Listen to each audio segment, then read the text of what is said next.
और हमारे तमाम अगवा साथी कार्यकर्ता और जिले के प्रशासनिक पदाधिकारी और समय से पूर्व बाबा की इस नगरी में बैजनाथ महोत्सव की प्रस्तुति में अपनी भागीदारी सुनिश्चित करने के लिए आए आप तमाम लोग, मैं सबसे पहले आपका आभार व्यक्त करता हूं।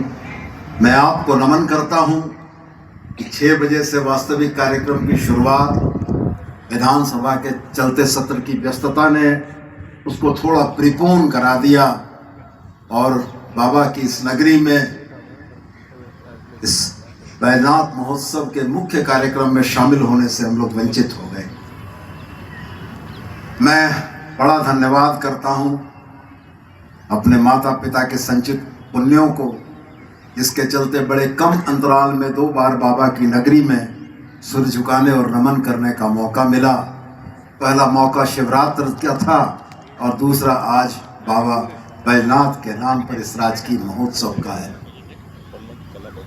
बाबा की नगरी की महिमा बाबा की नगरी के निवासियों को बताना सूरज को दीपक के तौर पर दिखाने के तौर पर होगा। लेकिन एक बात के लिए मैं जरूर कहूंगा कि बाबा की कृपा इस नगरी पर इस बात के लिए भी खास रही है, ये ज्योतिर्लिंग भी और शक्तिपीठ भी है। ऐसा अभूतपूर्व संगम बहुत कम है और मैं ये मानता हूं कि बाबा की नगरी में रहने वाले लोग तो भाग्यशाली हैं ही। हम झारखंड के निवासी भी इस बात के लिए भाग्यशाली हैं कि बाबा ने झारखंड में अपने रहने का स्थान चुना और हमें गौरवान्वित किया कि हम यह कह सकें कि देवघर झारखंड में अवस्थित है। आज जिस कार्यक्रम की परिकल्पना पूर्व में की गई थी, कुछ कारणों से जिस कार्यक्रम का बीच में स्थगन हुआ, व्यवधान उपस्थापित हुआ, आज वह बाबा बैद्यनाथ की प्रेरणा से फिर से शुरू हुआ। निश्चित रूप से यह उनकी ही प्रेरणा है, उनकी ही कृपा है कि आज पुनः यह कार्यक्रम शुरू हुआ। मैं आप तमाम लोगों से और खास करके देवघर के लोगों से एक अपील और एक बात जरूर कहना चाहूँगा। ईश्वर की आराधना का एक माध्यम संगीत भी है और ईश्वर संगीत के माध्यम से भी अपने आराधना का एक मार्ग प्रशस्त करते हैं। और आज इस मंच पर बाबा की नगरी पर संगीत के जो नगीने आएंगे, उन नगीनों को अपने गायन, अपने वादन, अपने कला की प्रस्तुति के एवज में पारितोषिक से ज़्यादा प्रशंसा की आवश्यकता होती है।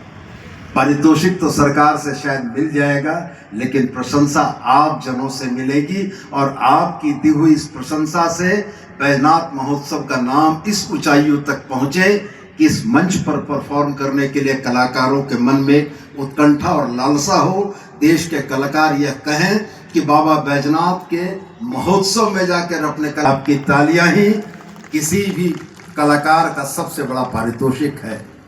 माननीय मुख्यमंत्री हेमंत सोरेन ने सरकार को इतना संवेदनशील बनाया है कि जनता की तमाम भावनाएं सरकार के, हेमंत बाबू के संवेदनशील चरित्र तक पहुंचती है।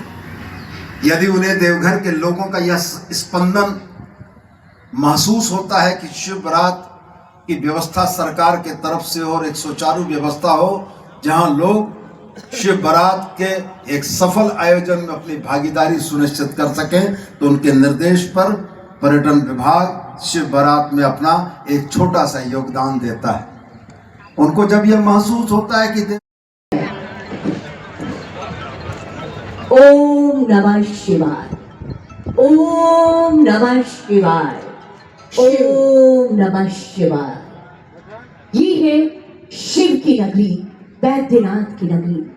ये है 12 ज्योतिर्लिंगों में से एक बाबा बैद्यनाथ के आशीर्वादों से आलोकित नगरी, जो आज सज धज कर तैयार है इस 3 दिवसीय राजकीय बैद्यनाथ महोत्सव 2025 के शुभारंभ के अवसर पर। ऐसे में अतिथि गणों के द्वारा दीप प्रज्वलित करना हमारी आस्था का, धार्मिक और सनातनी आस्था को आगे बढ़ाने का, हमारे पर्यटन, कला, संस्कृति और खेल कूद के विचारों को आगे बढ़ाने के इस भाव का प्रतीक है ये दिया, और इसी आस्था और संकल्पों का ये दीप प्रज्वलित यहाँ अतिथिगणों के कर कमलों के द्वारा आज के इस अवसर पर किया जा रहा है। बिल्कुल, और ऐसे शिव जो पूरी करते हैं मनोकामना, हे नाथों के नाथ, सफल करते जीवन सबका, ऐसे हैं बाबा बैद्यनाथ। सर्वे भवन्तु सुखिनः, सर्वे सन्तु निरामया, सर्वे भद्राणि पश्यन्तु, मां कश्चित् दुःखभाग् भवेत्। शिव सत्य हैं, शिव अनंत हैं, शिव अनादि हैं, शिव भगवंत हैं, शिव ओंकार हैं, शिव ब्रह्म हैं, शिव शक्ति हैं, शिव भक्ति हैं। शिव हम में और आप में, सब में समान। देवघर विधानसभा क्षेत्र श्री उदय शंकर सिंह जी, माननीय विधायक सारठ विधानसभा क्षेत्र श्रीमती किरण कुमारी की बाबा नगरी में विशेष आयोजन प्राय होते रहते हैं, बट इस वर्ष सरकार के स्तर से 2 नए आयोजनों को अंजाम दिया जा रहा है। अभी गत 26 फरवरी को भव्य शिव बारात का आयोजन किया गया और उसके पश्चात आज राजकीय बैद्यनाथ महोत्सव 2025 का शुभारंभ सरकार के स्तर से किया जा रहा है। देवघर अपने विशेष इतिहास, सांस्कृतिक एवं कला के लिए जाना जाता है। इसमें मुख्य आयोजन होने से इसको एक नया आयाम मिल रहा है। ये जिला प्रशासन व राज्य सरकार का प्रयास है कि देवघर को एक भव्य टूरिज्म के डेस्टिनेशन के तौर पे विकसित किया जाए, जहाँ पे जिस प्रकार से अभी पहले से देश विदेश से सैलानी आते हैं उसकी संख्या में बढ़ोतरी हो और उनको एक